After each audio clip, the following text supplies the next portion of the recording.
TTD మాజీ EO Shyamalarao అలకబూనారు. కూటమి ప్రభుత్వం అధికారంలోకి వచ్చిన తర్వాత టీటీడీ ఈవోగా శ్యామలరావు ఏరికోరి ఎంపిక చేశారు. తిరుపతిలో తొక్కిసలాట సమయం నుంచి శ్యామలరావు బదిలీపై చర్చ జరుగుతోంది.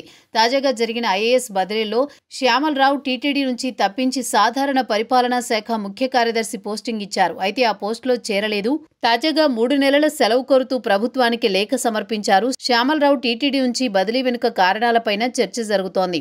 టీటీడీ మాజీ ఈవో శ్యామలరావు తన కొత్త పోస్టింగ్లో చేరేందుకు సుముఖంగా లేరు.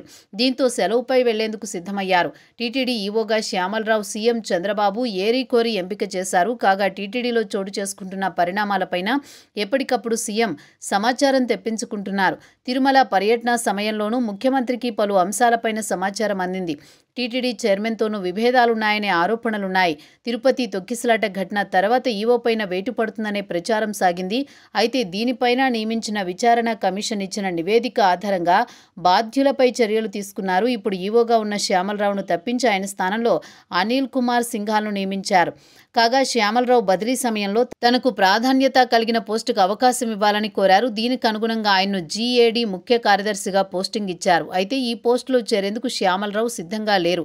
తనకు ఆరోగ్య కారణాలతో 3 నెలల సెలవు కావాలని ప్రభుత్వానికి లేఖ రాశారు. అయితే ప్రభుత్వం ఈ నెల 15, 16 తేదీల్లో కలెక్టర్ల సదస్సును నిర్వహించాలని నిర్ణయించింది.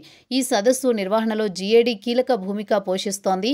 ఇదే సమయంలో శ్యామలరావు తన కొత్త బాధ్యతల్లో చేరకపోవడం పైన అధికారిక వర్గాల్లో చర్చ జరుగుతోంది.